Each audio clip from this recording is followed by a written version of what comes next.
Good evening and welcome to The Square. Tonight's discussion will focus on Rwanda's 25 years of liberation since the 1994 genocide against the Tutsi. Last year around this time, we looked 25 years back, but tonight we're going to be looking 25 years forward and the role of youth in carrying forward the legacy of our liberators, our predecessors, so to speak. My name is Diamond PC, I'm the host of The Square, and I'm joined as always by members of the resident panelists of The Square. But I'll start with our guest tonight. We are honored to have with us Colonel Jill Rutaremara, who's the director of the Rwanda Peace Academy. I'm very, very happy to have you here once again. Thank you for having me. Great. I will start with my immediate right, Charles Haber. Always a pleasure to have you on The Square. Same here, Diana. How are you? Good. Good. Berna Namata and Ephraim Ramwenje, resident panelists of The Square. Always a pleasure to have you. Yeah, how are you doing? Good. Happy Liberation Week. Likewise. And before we begin, we'll just have a quick midweek review of highlights of the week. Charles, I'll start with you. Well, we're in Liberation Week, as you've called it, so it's in a celebratory mood. Yeah. There's quite a bit happening. But over the weekend, I again giving credit to where it's due. It's a blend of this Visit Rwanda campaign that's paying back, and also a new vibrance around people knowing how to have a good time. So over the weekend, we were launching beach cricket in Rubavu. And on the sidelines of that, people organized, on the sidelines of launching beach cricket, people organized the Kivu Fest.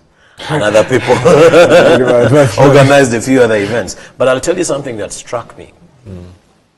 Easily, and this is really a bit of a hyperbole, a huge section of Rwandan youth had descended to Rubavu. Two things. One, Rubavu and all the businesses around it, the entertainment, the transport, everything, they were so ready for it. Extremely organized, the parking, where you'd pass, and and people made money. I was extremely impressed. But secondly, was the way people were expressing themselves. It's I think unlike Ephraim, I've been around for more liberation years. It is unprecedented that you actually see people enjoying themselves and enjoying themselves freely with no interruption whatsoever. I think we're progressing. And like we said, we've been a bit hard on the entertainment sector, yes. On the Square in the last year, and on the people in charge of making Kigali and Rwanda vibrant in general. Yes, yes. So I think it's kudos. It's kudos Yes, to them. absolutely. We're giving credit where it's due now. Absolutely. Ephraim, very quickly, midweek highlights. Do I have one? I think on my side it was kind of just the press conference His Excellency had that echoed the sentiments of the week before when we didn't have the Square because of football. And we didn't get a chance to talk about it. But it was very interesting to hear His Excellency talk to the youth. But going back to the incident that happened, the interview, the popular clip that was out there with the journalist, with the that gave birth to the hashtag "Who are you?" I think it was really a moment of pride, at least for I know a lot of people, because it represented it represented something that a lot of us feel in our hearts, where it's at the end of the day we have come up with solutions for our own problems. Who are you to come and tell us that our solutions are not good enough? And when you have your own problems, and it's a very basic question. Who are you? Like, if you feel like you have some sort of moral authority, feel free to come and tell us. But if you don't, if you have issues in your backyard, then. So I think it was, and it was even echoed in the comments, the press conference that was that. I don't know if it was a press conference, but the press conference yesterday with the international and local media. Yeah, the social media influencers and the journalists. Like, you could even just the tone of the conversation was around that same line. So it's hopefully I'm excited to see what we discussed today, talking about the next 25 years in relation to that. Brenna? The Safaricom CEO,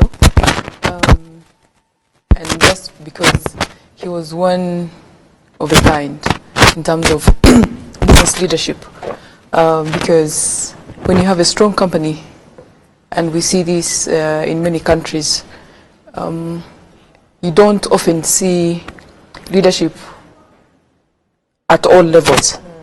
Now, the difference with Bob was that he tried to use and leverage the power of Safaricom to promote sustainable, inclusive business practices. And so in Kenya, I mean, helping so many unprivileged people, but also trying to inspire other corporates in Kenya to take up sustainable business models. And by that we mean better working conditions for women, better working conditions for employers, but also focusing on the fact that businesses do better if they try to do more for the society. Yeah, and even just to echo that, one thing that I really appreciated about his leadership, or at least Safaricom under his leadership, was that they had a monopoly of sorts, and they could have used that to exploit the market. But what they did was they used that monopoly and economies of scale to drive the cost down, which is very rare. Most businesses, once they get to that point where they are making a lot of money, we have even seen it in our own market, is they decide to increase prices. When you try to engage them and say we're having problems, they don't respond. So I think that's something that it's a loss for the business community, but at least we can speak of his legacy, that he did something meaningful for not even just Kenya, but I would say the region and the continent as a whole. And by the way, if I'm not mistaken, I think Safaricom, yeah. Well, the passing of Bob Collymore, that's very sad, and yeah, like you said, it's a great loss, especially in his field, in the field of telcos. So, Colonel Rutalemara, thank you for joining us on this conversation. We're going to run through it because it's pretty dense, and we're going to see how we can accommodate as much content as possible, including our social media feed later on. So the first question to you, and the rest of the panel will chip in, is to do with military skills and development. So we know that the liberation struggle is one that is steeped in military skills and military discipline. 25 years later, today, if you can just share with us what is the level and scale in terms of military training and development that is imparted to Rwandan youth? Thank you very much. For the past 25 years, there have been a lot of development in the defense sector, and as you put it, in the area of military training and the professional military development. As you might know, 25 years ago, the Rwandan Patriotic Army, which is now the Rwanda Defense Force, was almost like an army of foot soldiers. We did not have the military capabilities or equipment that we have now. So I'm talking about now the military equipment. So that is one area where we have progressed in terms of capabilities. But also, if you look at the size of the military, there has been significant developments, not only in the size of the military, as I will put it later on, but also in the quality of the military. There have been also a lot of restructuring in order to create or establish a professional military force.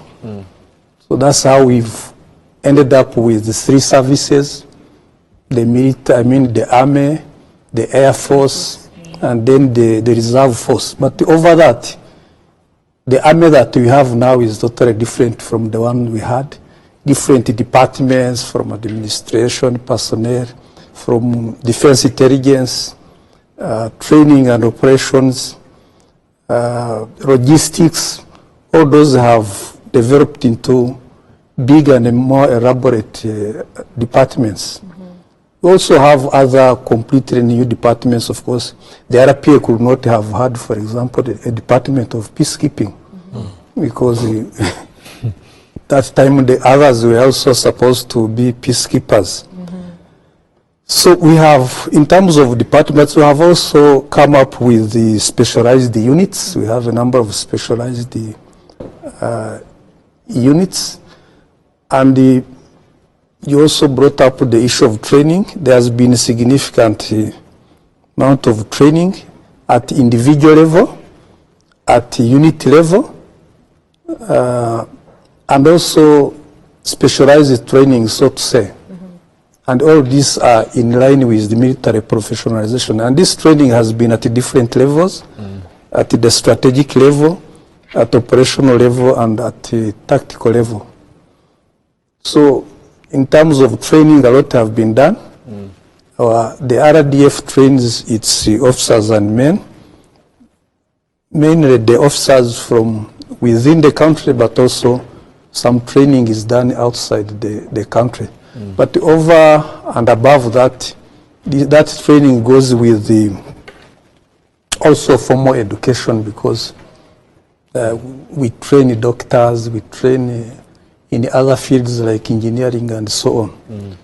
So to round up what I was saying, to wrap up what I was saying, there have been significant developments in terms of number, in terms of equipment, in terms of training, in terms of restructuring, in terms of formation of different units. And all this has helped to create a capable force, which we are proud of, and a force that has the capability to defend our land, our airspace, and also the waters, like, of course, like Lake Kivu. And also to defeat, if in the case of attack, to defeat an adversary, and in terms that are favorable to Rwanda. Maybe that's what I can say about And just very quickly as a follow-up question, in terms of young people, in terms of youth, what is the uptake of young people joining the military in Rwanda? And just amongst military personnel, like how strong are the founding values of RPF still upheld? Yeah, the founding principles of RPF, maybe if I go a little bit to the history of the RPF. The RPF emerged from the Rwandese Alliance for National Unity. The Rwandese Alliance for National Unity had certain weaknesses, among which were, for example, it was an elite-based organization recruiting intellectuals and the elite business class. So it was not a mass movement as the RPF later on became. It did not have full-time volunteer cadres. That means that in terms of sacrifice that time, the level of sacrifice was not as much, and it did not have even political schools. And these are some of the things that have helped. These are some of the issues that RPF came up with, and which later on were instrumental in informing what the Rwandese Patriotic Army would be. So if you look at the RPF, it had to instill discipline in terms of code of conduct and discipline and integrity. It had a flexible mechanism in terms of operational guidelines, and then it also promoted and emphasized on certain values: patriotism, selflessness, sacrifice, dignity, self-reliance, and so on. And these are the same values that the RPA came up with. Actually, the RPA was raised on, and which actually continued to inform the RDF. So the RDF, of course, there is a difference between the RDF and the RPA, being that one, initially the RPA, and that's why later on the RPA was changed to RDF 1. The name itself signified that the RPA looked like it was an armed wing of the Rwandese Patriotic Front, which it is not now. And two, the representation.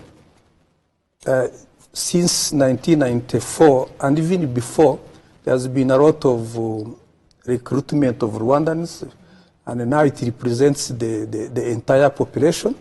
There was integration of ex-FAR, So the identity of the RDF is now different from the identity of the RPA. Yes.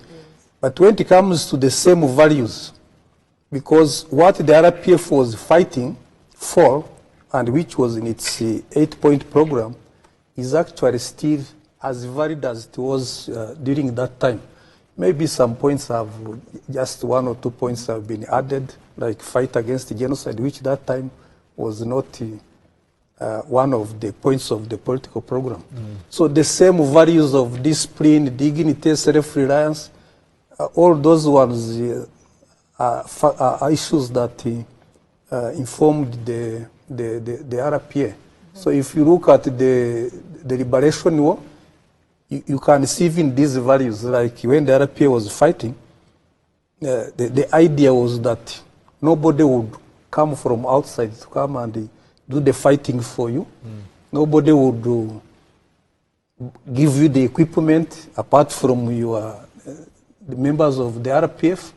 So it was, everything had to be looked at from within. So, and these are, I think, values that are still relevant. So, of course, again, you have to look at the context. It is the context, I think, which has changed, and that's why sometimes you talk about the youth today, because situations have changed. If, for example, we give an example like joining, for example, the military. You will find that the first cadres who joined the army, like in the NRA, if you look at His Excellency the President, late Major General Fred, those ones were inspired by revolutionary ideologies, injustices that were being exercised over the Rwandan population, and so on. But later on, other Rwandans also joined for different reasons. For example, there is the Rwero factor. The war was taken to Rwero, a place that is highly populated with Rwandans. And at that time, of course, Museveni was actually being called a Rwandan. And in any case, that time the people in Rwero did not have an alternative, because the regime in power was persecuting not only the people in Rwero but even outside Rwero. So the Rwero factor forced some people to join the army. If you come to other parts of Uganda, there was the expulsion of Rwandese refugees and then being rejected by their own country. But there was also serious insecurity. That time there was what they used to call pandagari. Yes. So you come and say, climb over the lorry, then they go and make some screening, and maybe if you were unlucky, you'd be taken to jail. So that was now the insecurity. People were running away from insecurity. When it came to 86, again it became something different. But if I may interrupt you, Afande, you individually, why did you join the army? Let me first finish that. I will come to that, because I'm talking about now a different situation. So, in 1985, people were mobilized because there was this Western axis in Uganda. So the NRA happened to move there, and among the leadership of the NRA was the current president and the Major General Fred. And the Rwandan youth was highly motivated and inspired. So we saw people leaving school and joining, because they are saying now we can see some signs, we can see some hope. Then when it came to 86 and after, the situation was different. There was now the RPF mobilizing people and telling them what they will do. There was also the senior leadership, Rwandan leadership in NRA, also mobilizing Rwandans and telling them all the possibilities in the future. And there was also now a reality that, liberation was becoming a reality now. Because if they had managed to do it in Uganda, then people would say, why not Rwanda? Our home. Yeah, our home. So this, now coming back yes, to, exactly. to why I joined. Of course, I joined the first of all the military, having served in the Rwandese Alliance for National Unity. I had also served in the RPF. I was actually in the Congress that in which the Rwandese Alliance for National Unity changed into RANU. So politically, it was clear that we knew exactly what was taking place. We knew there was a Z option, and it was clear that the government in Rwanda was adamant because of external support, because of the military muscle that it had from inside. So the people that we were mobilizing to join the army, of course, later on joined also the army. And if you ask me, it would be not, maybe have been unfortunate mobilizing even people to join the army, and then when it comes to you joining, you just take a back seat. But again, to be precise on the answer, for our time it was even totally different. It was clear, because even that time, even the people were mobilizing. It was just to liberate the country, because the Z option was very clear. I just want, in the interest of time, before, and I like the way you, Colonel, you broke it down into the different historical contexts of young people feeling the urgent need to actually, I was actually trying to say that if you look at it now, yes, that's what I want to get to. The situation is totally different. Yes. But that does not mean that there is no sacrifice today. Yeah, because the sacrifice takes, by the sacrifice in liberation, maybe we should also discuss that. It takes different forms. Yeah. But joining the military is one form. But I think there are a lot of sacrifices that are needed in all the sectors of the country. That's true. And to this question, there's a whole concept, and I want to hear from the panel a bit, because it involves people who are your age, your demographic, so to speak. A lot of times when we have these conversations about the liberators of this country, everyone looks at their age. These are people, late teens, early 20s, early 30s, basically people our age, and they made some really big sacrifices. When you look around, Bernard, Ephraim, and Charles, do you think, I would not like to say if we revisited the same circumstances, because the circumstances are not ideal, but that mettle, that level of sacrifice, if the call was to be made, do you think our youth today have the same sort of mindset to do what our predecessors did? So Rainer looks very, very doubtful. Ephraim, I'll start with you. So, okay. So I cannot speak for youth. I don't. It's fine. It's Speak your- for it's your Ephraim. opinion. I'll speak for myself. opinion that we want. So he talked about sacrifice taking different forms, and this is always a question. And I say this as a young Rwandan who was born outside of Rwanda and also had to move back to see how I can contribute to my country. When I looked at it, when I tried to see what I could do, I think I found it in the sphere of business. And it takes on various forms, and it has various challenges, and it has its own reward in its own sense. But I think the sentiment I had was similar to the sentiment they had, that I have a role to play. No matter how small it is, I can contribute. And you tie yourself to a greater vision, and that's what happened for the case of a lot of young people at the time before the liberation struggle began. When they saw the vision, like he said, option Z, when they saw this opportunity to go back to Rwanda and fight for their country, because of that great vision, they said, I'm willing to lend myself to it, however little or however much I can. Even if it means me carrying maize flour from here to there on a bicycle, so that the people who are actually fighting on the ground can do it. And coming back to this thing of, not everybody might go into the military, but there's something you can do that can aid that. There's something that you can do in terms of even just your skill and your investment towards your skill in the country's development that can aid that. So me personally, and I would say, I don't know about a lot of youth, but the youth that I interact with share the same sentiment. It's how can I do my part towards furthering the agenda of the country? Talking now 25 years into the future. Brenna?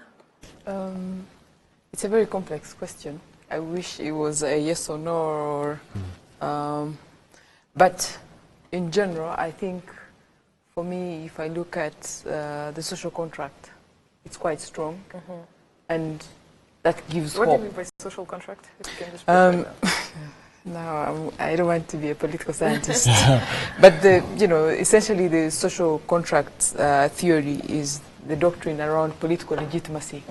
So if we look at our environment today, the social contract between the state, and the citizens, it's quite strong because the state is delivering, and I think that is motivation for young people to act, to engage.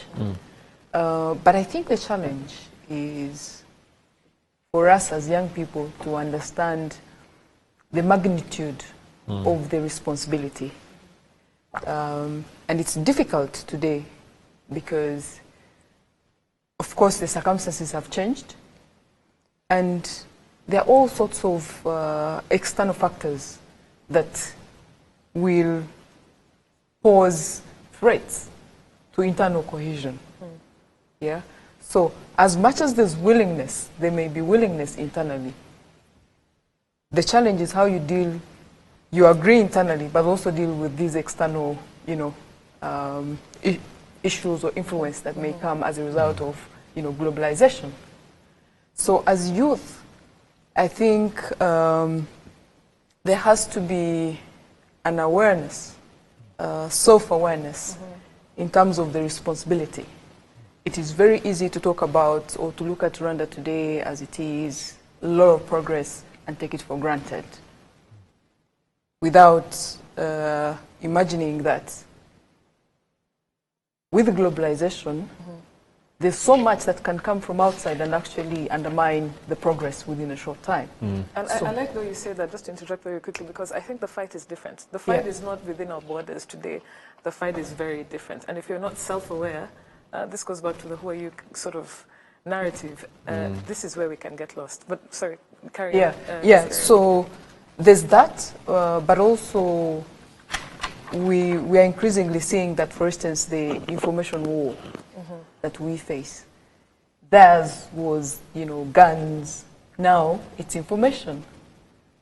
And as youth, do we fully understand our role?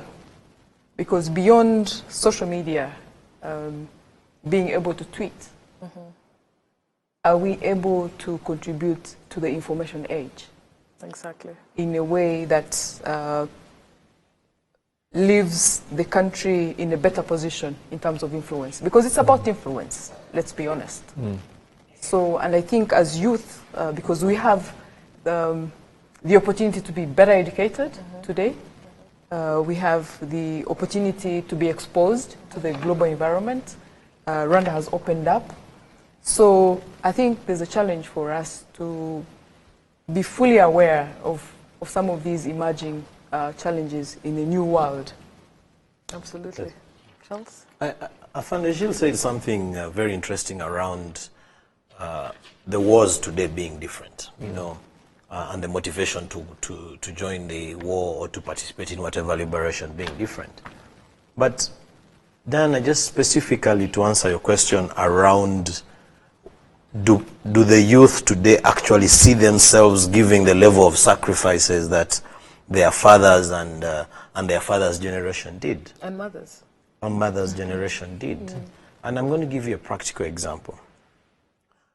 If you look at Afande Gilles' generation and when they were going to war, some of them with hardly any pair of shoes, hardly any clothing, and being beaten by rain and month in, month out, and no food to eat. Today, we cannot ignore the fact that we have security challenges that will that will expose our officers and men to situations of war. As a matter of fact, we have actually been exposed to those situations of war in recent times as days ago and weeks recently. So then you ask yourself, would a 25-year-old be extremely keen, or 23-year-old for that matter, be extremely keen in going into trenches when they have been brought up in SCs and watching DSTV and what have you? So the motivation is therefore very different, yet the realities are almost the same. And the realities are, yes, we are talking about extreme situations of war, but we also have the other extreme situations of the influence that you're talking about. We need to grow our economy. We need to be as self-sustaining as possible. We need to put bread on our tables. So I think that said, there should not be an overemphasis, and sometimes I get this impression, that the role of the youth is mainly around being in a mind frame of, for lack of a better word, I'm going to call it the soft liberation of IT generation, of medical, of aeronautics engineering, you know, no, hang on a second, I'll make my point. The point I'm raising, Ephraim, is that these two are equally important. Yes. Yes. They're equally important. Yes, yes. I think. I wanted to chip in and array your fears. Because you see, if we talk about military and joining the military, there are two types. One is joining voluntarily, another one is conscription, where whether you like it or not, you are conscripted into the military. But from my experience, even in the RPA that you are talking about, it's not the original RPA that you are talking about that has been fighting these external wars and counterinsurgency operations. It is the Rwandan youth that were recruited from within the country. So, this one I think should be clear. And again, when you talk about people joining the military, and that's where maybe you can have a debate. There is no shortage of Rwandans joining the military. Maybe that would be a threat. If you wanted officers, if you wanted men and women, other ranks, and you are not getting them. But that's not the situation in Rwanda. Contrary to what you may think, once you send a call out there, the number of Rwandese who want to join the military, the number is incredibly high. Yeah. But Colonel, but that's now, refreshing to hear, because you're allaying some sort of perceptions. That's the reality. That is the reality actually. Maybe it's the DSTV and the SC generation that is not too now, unless someone would argue that those who are seeking to join the military are joining the military maybe for other enjoyments. Absolutely. But I highly doubt, because they have seen wars being fought in this country. They have seen wars in Congo. They have seen counterinsurgency wars. So I think we should give them a benefit of doubt instead of saying that they are not. And then number two, which I think is a point I even raised the last time when I was here. When we are discussing the youth in Rwanda, we tend to think that the youth are the elite. But I think we should have a broader picture of the youth you are talking about. Exactly. Yeah, because even those you are talking about living in the ACs, how many do they represent? What is the proportion in terms of numbers? Very few. And maybe that explains why. Maybe even next time we should also think of having a square in Kinyarwanda.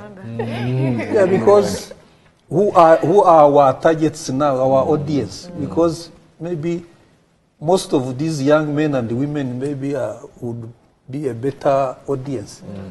But I'm not talking about a section again, because all Rwandans understand Kinyarwanda.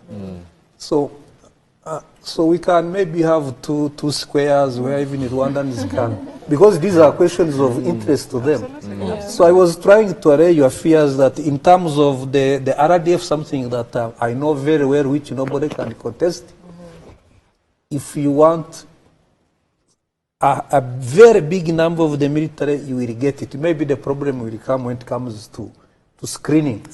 Of course, screening, there are a lot of things. There's a lot of discipline, there are health issues, age factors, and so on. But finally, even those who can be taken up into the military, the number is there. So we shouldn't lose hope.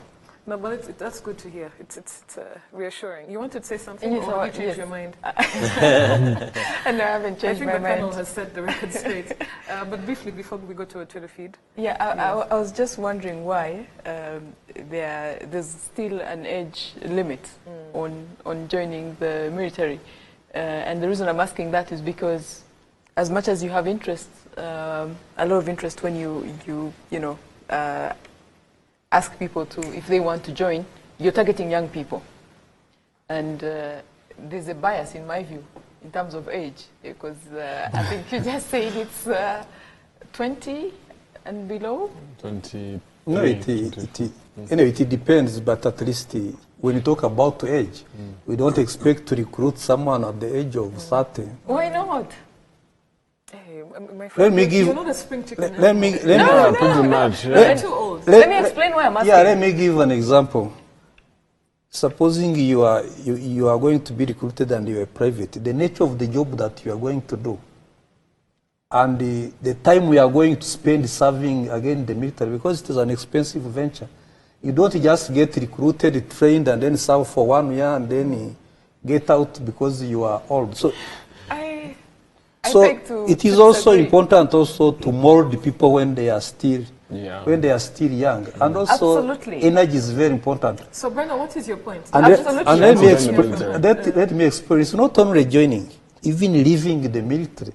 People leave at an earlier age than in the normal civil service, because if, for example, I'm a platoon commander and I have to climb hills and do all sorts of things. I'm giving an example. Yes. It's not like someone who is seated in an office. So in terms of the conditions under which he is going to work, dictate that he should be young, energetic, healthy. So Brenda, what exactly is... I beg to disagree. What is your point? Yes. Especially within the context of the changing threats that we face, I think there should be a bit of flexibility. Because, one, life expectancy is improving. And I think it is wrong to think that when you are 40 or 30 and above, you're getting old.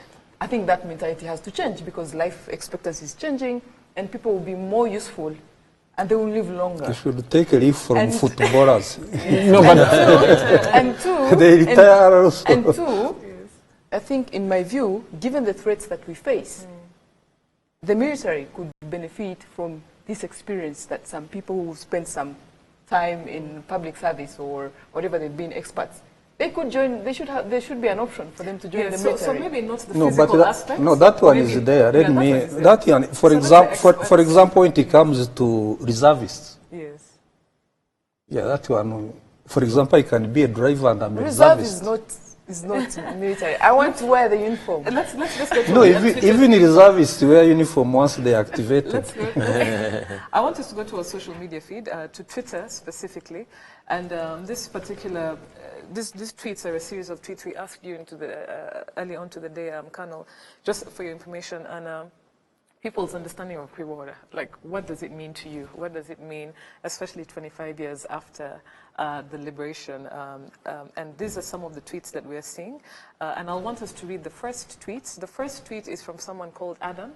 And Adam says that the idea of maintaining Kwibohora should be built on strong understanding of what caused men and women to fight.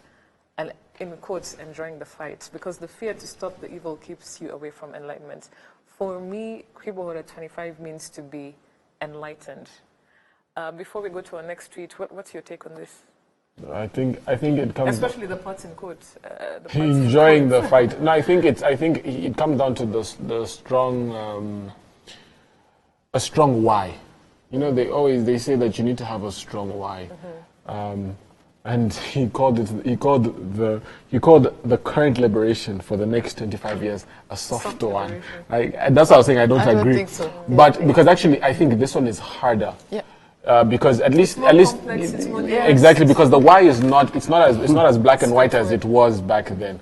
When you ask a young person why is it important for you to fight and enjoy the fight, you find that there are many different versions of the story. But I feel like in times of old, so when he talks about Kwibohora and he talks about that enlightenment, he talks about fighting that evil. And I think we should not fear from, again, when it comes to genocide, denial, when it comes to even just economic progress and sustainability of our country, lifting people out of poverty, and even just building our capacity as individuals so that we can contribute to the country's growth. That is something that we should never stop doing. And I think that's what I understand from that, yeah. We'll come back to that on the future, where we envision Rwanda in the next 25 years. Yeah. But I'd like us to read our next tweet, which is from Tega Fidelis. And Tega says that for her, Kwibohora 25 means, as a young woman in Rwanda, not only can I have any job and life I want, but I can build the career I desire to. It is our responsibility as the youth to use the tools handed to us to change our lives and our nation for the absolute best. Absolutely. You want to weigh in more on that? Yeah. Before we go into the next tweet? Absolutely, because if you look at the investments that have been made in terms of improving the business environment, creating opportunities for young people, I mean, Rwanda is one country where you have a lot of Africans say, oh, I wish I was in Rwanda, you know, and that's because of the opportunities that are being created. Yeah. So, in a way, I think the challenge is out there for the youth to actually take advantage of these opportunities. Our next tweet is from Alex Mugabo, and Alex's tweet says that there has never been a generation well prepared for tomorrow like today's. Just think of any tool to help advance their aspirations. It's right within their disposal. The problem is they're living in different times where self-advancement surpasses collective national interests. Charles, what do you think about this? I think Alex raises a good point, and I know time isn't so much in our favor on this one, but I want to relate what Alex is saying with collective national interest and specific to the army.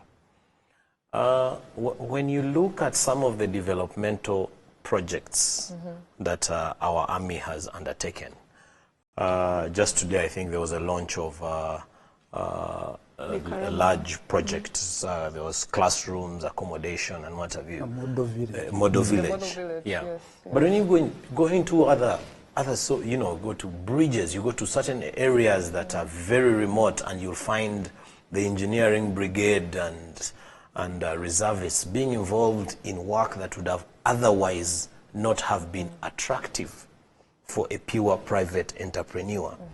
You go to, you know, the schools that they've done, and can give a million examples until the cows come home. It is that collective national interest that Alex is referring to that then allows the youth to be able to think beyond their horizons, because somebody else somewhere has de-risked it for them. And I think giving credit to where it's due, you go to the military hospital in Kanombe, for example.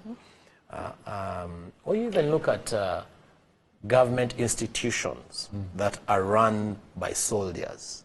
You know, look at the likes of immigration, look at the likes of Rura and a few others. You really find a bit of a difference in the way they run these things. And it's again, you can see that their mindset, their training, and the way they're used to doing these things, it is the collective national interest that Alex is referring to that rides beyond self-esteem. So, Charlie, you would agree with me that the military should be flexible in terms of recruitment. That's one. and also, I think to the element of interest has to be responsibility and a sense of ownership. You know, you can be interested in so many things, but you actually own them and take the responsibility to do something about it. So I think going forward, as the youth, we have to be self-aware and then take the responsibility. It is not enough to just, you know, like the buildings that you have seen that have been built by the soldiers, but also try to find a way how you can support, ongoing initiatives. Directly. Yeah. I like that. Well, I think we have 5 minutes. Okay, And I want to give closing remarks, and I want everyone on the panel to have a chance to answer this. I think we'll do this for part 2 of Kwibohora, maybe next week. But I would like to hear from you on expectations of Rwanda in the next 25 years. Yesterday at the press conference with His Excellency President Paul Kagame and the international and regional and local journalists and social influencers, he said in his words that in Rwanda we never saw ourselves as an island. We are part of a much bigger family, the African continent. So my expectations with a lot of that's happening in the region, what are your expectations in the next 25 years, or even less, of Rwanda geopolitically speaking? I'll start with that. Geopolitically speaking, but that's quite a loaded question. Okay, let me give you Just make it brief. very brief. For example, His Excellency visited the country of my birth, and where I got this accent from. He visited Botswana, and I think it was the inaugural visit. Yes. And we always laughed. We were like, our family was like maybe like 1 out of 2 Rwandan families, though hardly any Rwandans in Botswana. But you can see that extension beyond, and I think Rwanda's geopolitical situation in the coming 25 years will be a reflection of its people's diversity. The fact that Rwandans spent time in many different countries across the region as well, West Africa, Southern Africa, in the region as well, Uganda, Burundi, Kenya, Tanzania, and I think we cannot run away from it. Even with the geopolitical challenges we face with our neighboring country in Uganda, we cannot deny the fact that we still have a connection to it. Our history is tied to theirs. So I think we're going to see a reflection of Rwandans and the diversity of Rwandan heritage in the next 25 years. Colonel Rutarimara, I'll skip over to you briefly before I give over to Charles and Brenna. Geopolitically speaking, where do you see Rwanda in the next 25 years? Well, in terms of the regional politics are mixed. On one hand is regional integration. On another hand, regional security threats. So I think in the next 25 years, I don't want to be pessimistic. I see possibly a deeper regional integration. Hopefully. In terms of probably people speaking one big market, people speaking, Africans speaking with more or less one voice.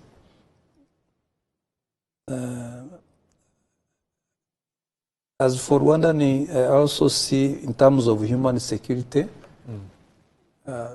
better off in terms of human security and in the standards of living of Rwandans. And hopefully, I see also a situation where probably the discourse or the narrative will be more of Rwandan than the one that we get from external, either individuals or other actors. So I'm not totally pessimistic. But of course, the truth of the matter is that there are challenges. But when you talk about 25 years, I don't think it is much as it is not a very long time in terms of our countries, but it is also not a very short time. And I think we are, personally, I'm optimistic that people will be taking their affairs into their own hands. And once they do that, then we are likely to have more peaceful coexistence within the region. Yeah. Charles? Next 25 years?